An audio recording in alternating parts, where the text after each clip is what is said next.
And we've reached it. The final lesson of our executive assessment course, the path to test day. So you could be watching this early on in the course, or you could have completed all of the other 39 videos and reached this one last.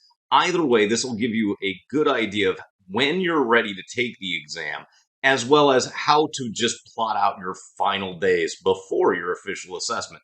So let's first talk about your assessment goals. Don't ask, am I ready for the executive assessment? Unfortunately, this is a skills-based endeavor. You're probably never going to feel 100% completely ready.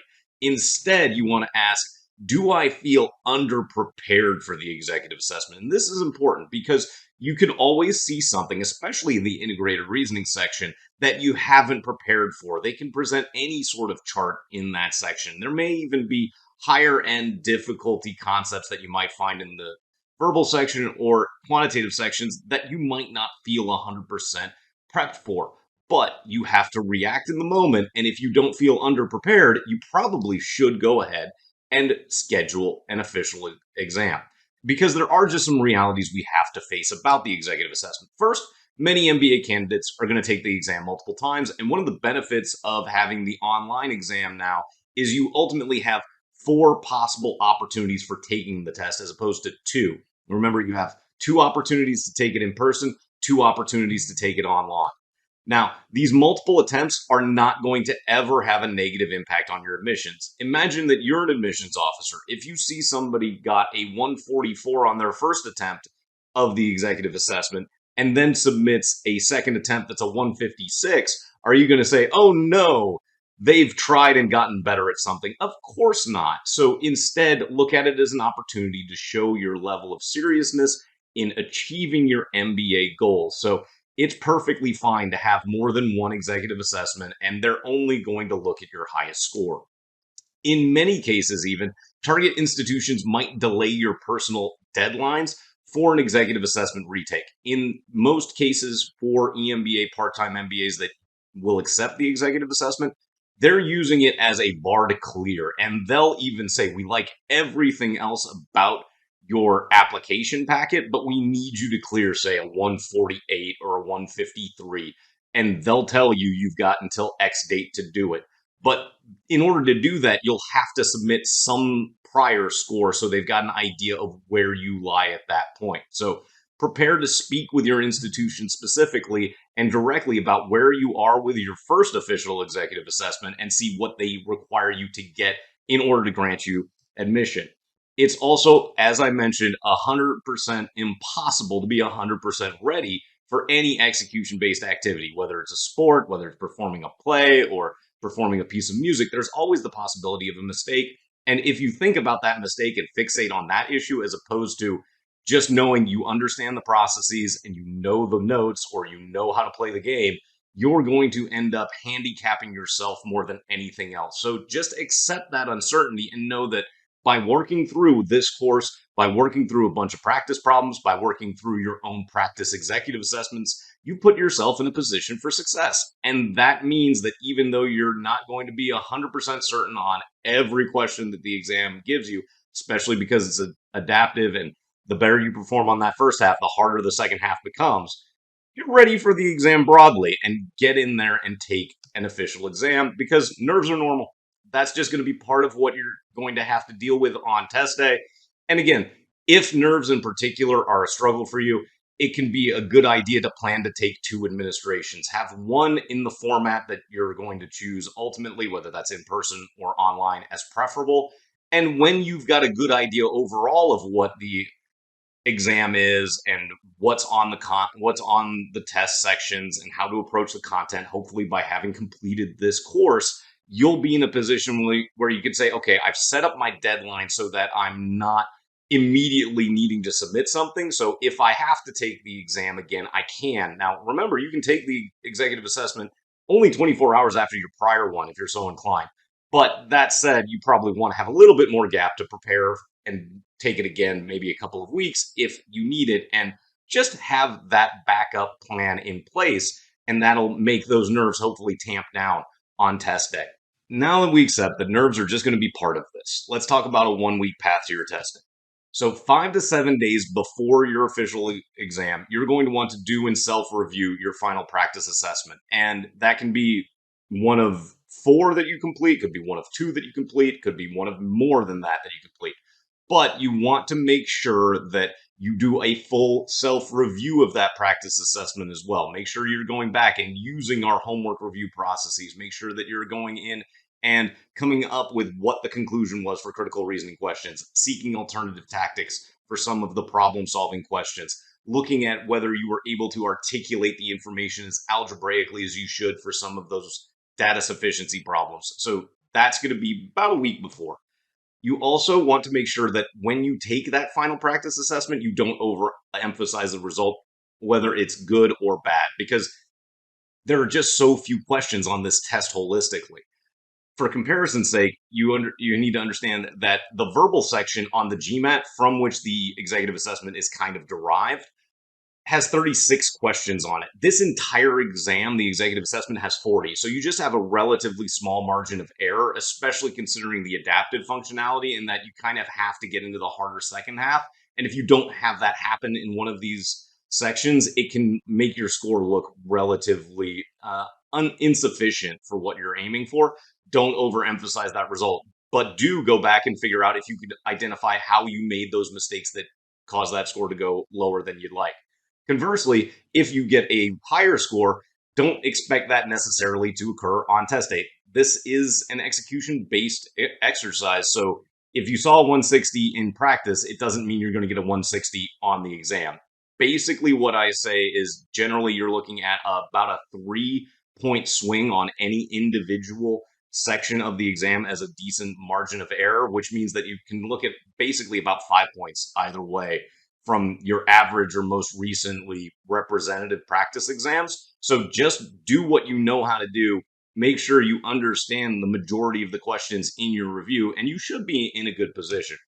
You'll also want to review any primarily relevant or necessary video lessons. Obviously, go back and revisit things that you struggled with. If you're like, I didn't like those rate and work problems, or I didn't understand the data sufficiency approach when I'm dealing with work problems, go revisit those. And you can watch back what is more relevant to you depending on your result in that final practice assessment. And of course, revisit past drill sets as well to make sure that you're following good habits for your official exam. Make sure you're not cutting corners. Make sure you're considering alternative tactics. Make sure you're considering the common sentence correction errors so that you can put yourself in a position to recognize what to do when you have to on your official exam day. Then 3 to 4 days before the exam is going to be when you complete your final new practice drills. Do not be cramming up with practice problems right up to your test date. It's going to actually put more pressure on you. It's going to increase those nerves. And again, it probably can cause more harm than good if you don't have enough time to then review those final practice drills in the last couple of days. So you want to review all notes and past lessons for content and process reminders, especially earlier lessons in this course. So that means look over the lessons that talk about processes for questions holistically or sections holistically, pacing, of course, as well.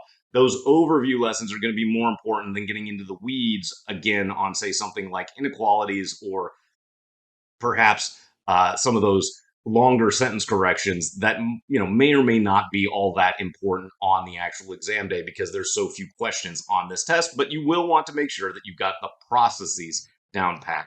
And then review those final practice drills that you've done the day or two prior because you don't want to leave anything unknown. The worst thing that can happen to you from final practice is having just something in your head that you're like, I didn't understand that particular quadratic. It's bothering me. And then you overemphasize the one quadratic that you have in the first half of your quantitative section, and you end up spending 5 minutes on it, and your whole pacing is off, and then you end up in the easier second section, and you basically just tanked it because of one problem. Make sure you have enough time to go back and see the answers, understand why the questions were right or wrong in those final practice drills 2 days prior to your test. And then the day before, rest. Do not cram. I cannot stress this enough. Go to a movie, go for a run, go for a long bike ride, go walk by the beach. Do not do anything with the executive assessment except if you're taking the online exam, confirm your technical and logistical specifications. So make sure that you've downloaded the software, make sure that everything's set up, make sure that your room around you has nothing on the walls that they'll think you're cheating with.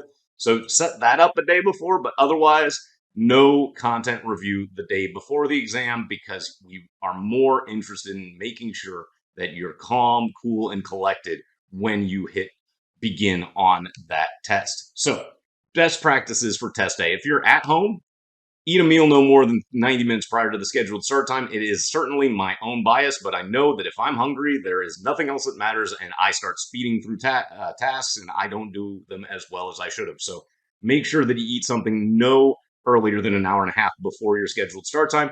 Prepare the exam environment 60 minutes about 60 minutes before that start time as well. So again, clear your desk, make sure you've got nothing on the walls, because you're going to have to turn around your camera and show underneath the desk, on the walls, all those sorts of things. Do that about 60 minutes before.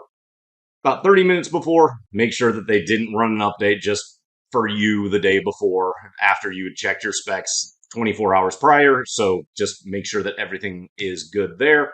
You can also review recently completed problems or a complete mathaids.com calculation drill or two as a warm up about 15 to 30 minutes prior. So just get your mind in that executive assessment mode. Do a times table, review a recently completed problem solving set or critical reasoning set, just to get your mind in the right frame so that you're ready to go as soon as the test starts. And of course, log into the Pearson interface about 15 minutes prior to the start time, or whenever the email that they send you tells you you are allowed to. Now, in person, very similar. Still want to eat a meal no more than 90 minutes prior to the scheduled start time so that you don't get hungry and start rushing. Dress in layers no matter what the specific climate is in your location at that time of year, because you don't know what the indoor temperature is going to be like. So make sure you're at least wearing a sweater or a light coat, something of that nature, even if it's the middle of summer. Of course, if it's winter, you're probably dressing in layers anyway, but you don't want to be freezing just because the proctor of that specific test center likes the temperature to around a nice brisk 55 degrees Fahrenheit. You will want to make sure you are planning to arrive to the location at least 30 minutes prior to the scheduled start time. That way, you're not going to be stressed out by traffic or having missed a train. Make sure that you're planning to arrive 30 minutes early, because again, anything that raises your adrenaline from the commute is just going to cause you to make mistakes on the test.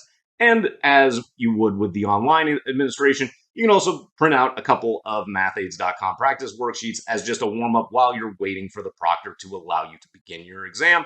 Of course, also remember to bring all of the identification information that is required by the GMAC officially. Check that on their website, but you'll have to have an identification of some sort. They'll give you a locker, but just also have a couple of practice worksheets to limber up your mind in advance of starting the test. So, execution tips.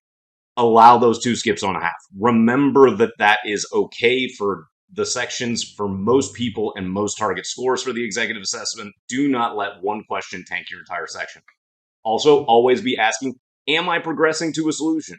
Because if you get stuck, move on. Remember, you can return back to that question because you can do so within a given half, but check your pacing to see if you've got the time to do that. Also, limit yourself to a single reread of any question before guessing and moving on, because you can potentially come back. Don't fall into the trap of, especially with like reading comprehension or critical reasoning on the verbal section, or even those multi-source reasoning or two-part analysis questions on the integrated reasoning, of rereading and hoping that you're going to see something new. There isn't going to be anything new. You might have just missed it. And honestly, moving away from the question, coming back to it is probably a better tactic. You also have to make sure you're deliberately addressing each question at the start to avoid careless shortcuts. You have to write things down for every problem. Do not fall into the trap under the time constraints of saying, I don't have enough time to write out the steps. If you don't have enough time to write out the steps, you don't have enough time to complete the problem. So then you should probably skip to the next one. Make sure you're not cutting corners. And then remember the pacing targets as well from our earlier lessons for the integrated reasoning section, for the quantitative section, and the verbal section. Remember that generally you want to have at least 15 minutes remaining when you turn to the second half. So about 12 to 15 minutes for the first half, 15 to 18 minutes for the second half. For the integrated reasoning, about 2 minutes per graphic interpretation or table analysis question, about 3 minutes for every multi-source or two-part analysis slide, And then in the verbal reasoning section, it's by question as well, about 1.5 minutes per sentence correction, about 2 minutes per reading comprehension on average, but you can spend up to 4 minutes on an upfront read if you need to, understanding that you have to go more quickly through the remaining questions for the passage, and then about 2:30 per question for critical reasoning. And remember that there is no time constraints based on format within the quantitative section. It really just is dependent on what the individual question says. So just be always asking, am I progressing? If not, then I have to move on. If I get anywhere near 3 minutes, I'm going too long. It should be about an average of 2:10 per question on the quantitative section, but there's no real differentiation based solely on the format that you're seeing. And that is the set of tips and our full executive assessment course if you've watched everything in order. We wish you all the best as you work to take your own executive assessment. Encourage you to continue practicing until you feel ready to execute on everything in this lesson.